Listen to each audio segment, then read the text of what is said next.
Om Swastiastu. Assalamualaikum warahmatullahi wabarakatuh.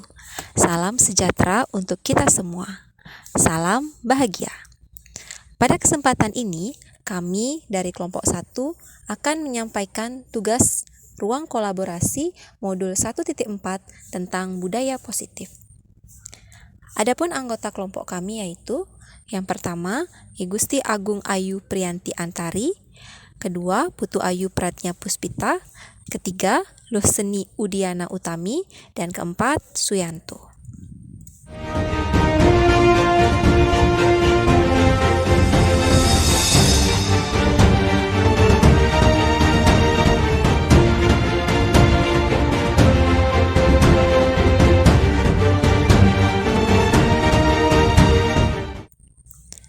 Pada tugas ruang kolaborasi modul 1.4, terdapat 4 kasus yang telah kami diskusikan bersama, yaitu kasus pertama, guru matematika dan wali kelas 8, Ibu Santi, sedang sakit, sehingga tidak dapat masuk dan mengajar.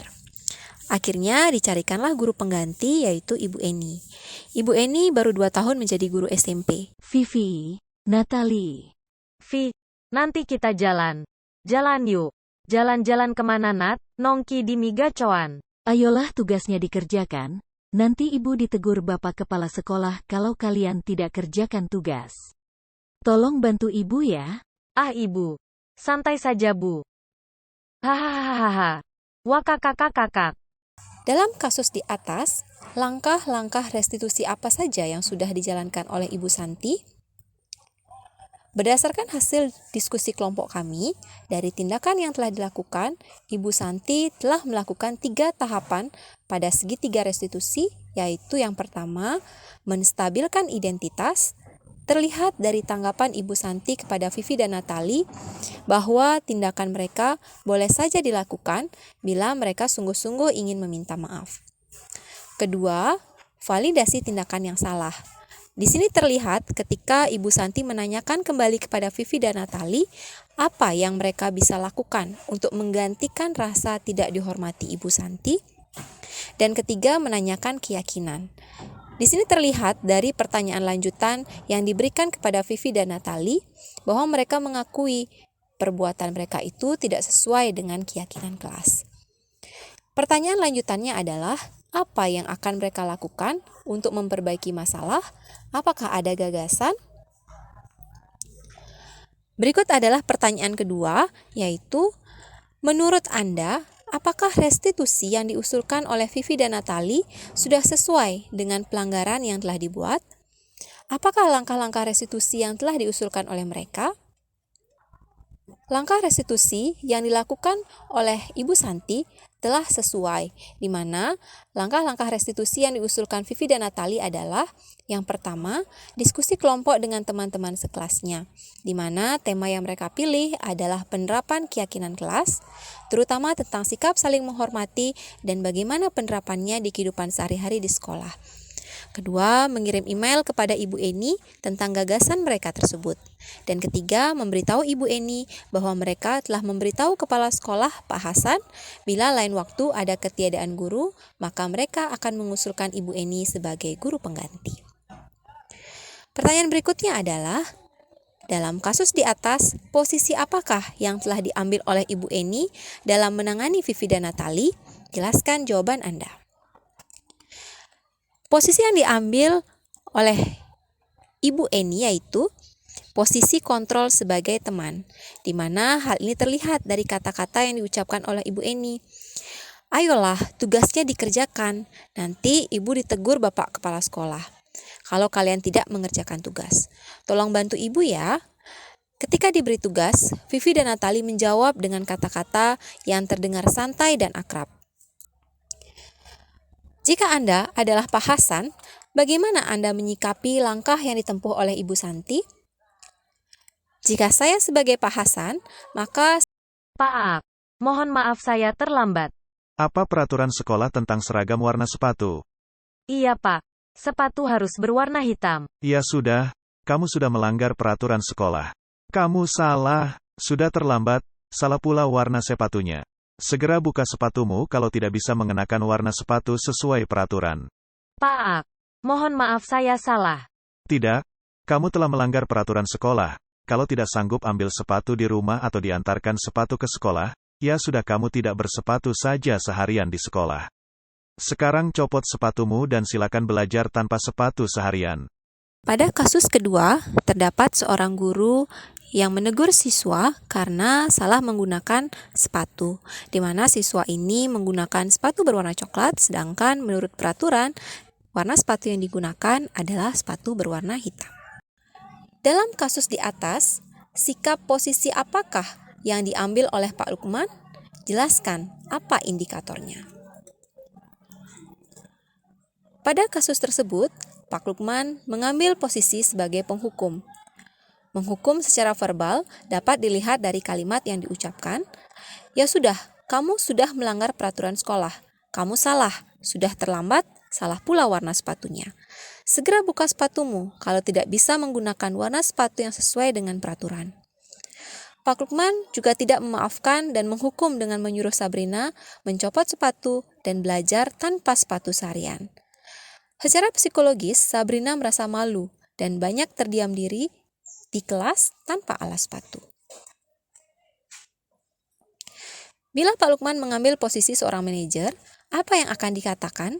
Pertanyaan-pertanyaan seperti apa yang akan diajukan ke Sabrina? Jelaskan.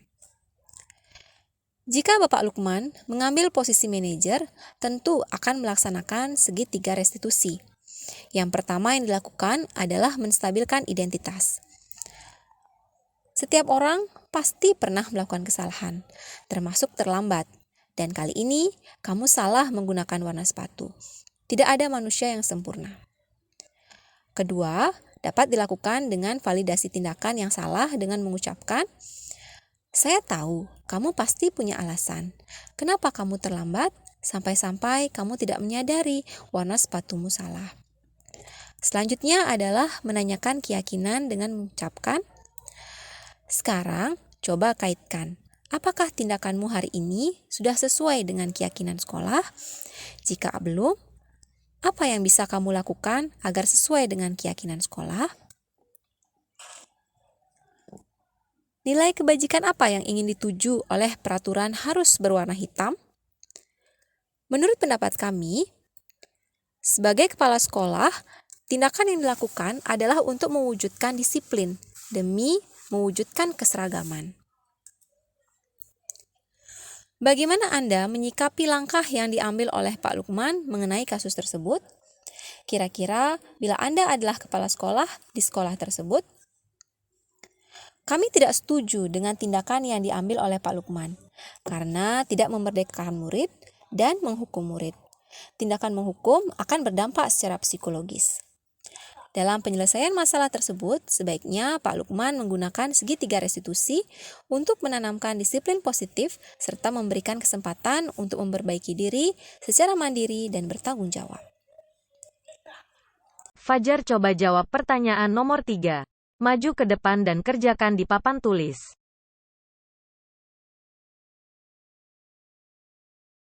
Ayo Fajar, makanya jangan tidur-tiduran, lain kali perhatikan.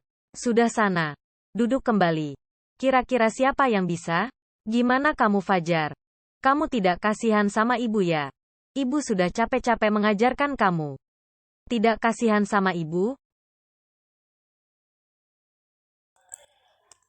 Pada kasus ketiga, di sini Ibu Dani sedang menjelaskan pelajaran bahasa Inggris di papan tulis. Namun, beliau memperhatikan bahwa Fajar malah tidur-tiduran dan tampak acuh tak acuh pada pelajarannya. Posisi kontrol apa yang diambil oleh Ibu Dani dalam pendekatannya kepada Fajar? Posisi kontrol yang diambil oleh Ibu Dani dalam pendekatannya kepada Fajar adalah posisi sebagai pembuat rasa bersalah. Hal ini ditunjukkan dari pernyataan Ibu Dani yaitu, "Gimana kamu Fajar? Kamu tidak kasihan sama ibu ya? Ibu sudah capek-capek mengajarkan kamu. Tidak kasihan sama ibu." Membaca sikap Fajar, kira-kira kebutuhan apa yang diperlukan oleh Fajar? Kebutuhan yang diperlukan oleh Fajar adalah kesenangan. Hal ini ditunjukkan dengan Fajar tampak malas-malasan maju ke depan, dan sesampainya di depan papan tulis pun Fajar hanya diam terpaku sambil memegang buku bahasa Inggrisnya dan memainkan spidol di tangannya. Fajar pun tampak acuh tak acuh dengan pelajarannya. Hal ini terjadi berkali-kali. Kemungkinan disebabkan oleh model pembelajaran yang diterapkan oleh Ibu Dani tidak menarik dan tidak menyenangkan. Ibu Dani perlu memasukkan kegiatan-kegiatan yang menyenangkan dalam pembelajaran, sehingga Fajar lebih tertarik dalam belajar. Bila mana Ibu Dani mengambil posisi pemantau, apa yang akan dilakukan atau dikatakan olehnya? Pertanyaan-pertanyaan seperti apa yang akan diajukan? Jelaskan. Guru sebagai posisi pemantau yaitu mengandalkan perhitungan, catatan, data yang dapat digunakan sebagai bukti atas perilaku seseorang. Posisi ini akan menggunakan stiker, slip catatan, daftar cek, di mana posisi pemantau sendiri berawal dari teori stimulus respon yang menunjukkan tanggung jawab guru dalam mengontrol murid. Bila mana Ibu Dani mengambil posisi pemantau, yang akan dilakukan dan dikatakan adalah: pertama, Fajar, kamu tahu kan aturan di kelas saat mengikuti pelajaran? Kedua, Dani, selama kamu mengikuti pelajaran ibu, apa yang telah kamu lakukan? Ketiga, kamu tahu kan konsekuensi yang akan kamu terima jika selama pelajaran tidak mengikuti penjelasan ibu? Keempat, jika kamu ingin ketinggalan materi pelajaran, sebaiknya kamu mengikuti aturan kelas. Ibu akan memantau perubahan sikapmu secara berkala selama pembelajaran berikutnya. Ibu harap kamu tidak mengulangi lagi, karena ibu mencatat kamu sudah melakukan tindakan ini lebih dari 3 kali. Apabila Anda adalah kepala sekolah di sekolah Fajar dan mengetahui hal ini, bagaimana tindak lanjut Anda? Jika saya seorang kepala sekolah, saya akan mengambil posisi sebagai manajer dan melakukan segitiga restitusi. Berdialog bertua dengan Fajar, kemudian saya akan melakukan sosialisasi tentang penerapan segitiga restitusi, mengajak guru BK, Ibu Dani, dan semua guru untuk berkolaborasi membina Fajar. Selain itu tentunya, berkolaborasi dengan orang tua Fajar agar di rumah juga bisa menerapkan restitusi. Berikut adalah kasus keempat. Anto dan Dino sedang bermain bersama di lapangan basket dan tiba-tiba terlibat dalam sebuah pertengkaran adu mulut. Dino pun menjadi emosi dan mengadakan kontak fisik, menarik kemeja Anto dengan kasar sampai 3 kancingnya terlepas. Pada saat itu, guru piket langsung melerai mereka dan membawa mereka ke ruang kepala sekolah. Ibu Suti sebagai kepala sekolah berupaya menenangkan keduanya, terutama Dino. Posisi kontrol apa yang telah dipraktikkan oleh kepala sekolah Ibu Suti? Hal-hal apa saja yang dilakukan sehingga Anda berkesimpulan demikian? Posisi kontrol yang diambil oleh Ibu Suti adalah posisi sebagai manajer. Karena Ibu Suti menerapkan segitiga restitusi untuk menyelesaikan kasus Anto dan Doni secara damai, tanpa menyalahkan pihak manapun. Kemudian mencari solusi dari dalam diri anak sendiri, sehingga motivasi untuk berubah dan memperbaiki kesalahan berasal dari dalam diri anak atau intrinsik. Hal ini terlihat dari kata-kata yang diucapkan Ibu Suti, yaitu bahwa membuat kesalahan ada hal yang manusiawi, dan bahwa mempertahankan diri adalah hal yang penting. Ibu Suti melanjutkan bertanya tentang keyakinan sekolah yang disepakati, serta apakah Dino bersedia memperbaiki kesalahan yang telah dilakukan terhadap Anto.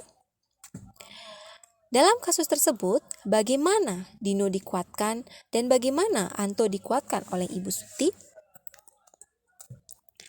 Dino dikuatkan oleh Ibu Suti dengan menenangkan bahwa membuat kesalahan adalah manusiawi, mempertahankan diri adalah yang penting, dan mengajak untuk menyelesaikan masalah dengan efektif. Anto dikuatkan oleh Ibu Suti dengan menenangkan dan bertanya kepada Anto, apa yang sebaiknya Dino lakukan untuk memperbaiki masalah, mencarikan solusi agar kancing bajunya dapat terpasang kembali. Kira-kira nilai kebajikan atau keyakinan sekolah apa yang dituju dalam kasus tersebut? Jelaskan. Nilai kebajikan profil Pancasila, yaitu berakhlak mulia dan mandiri.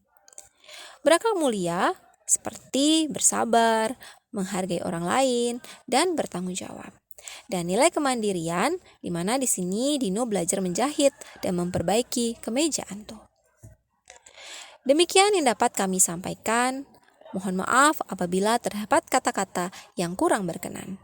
Saya tutup dengan Parama Santi, Om Santi, Santi, Santi, Om. Wassalamualaikum warahmatullahi wabarakatuh.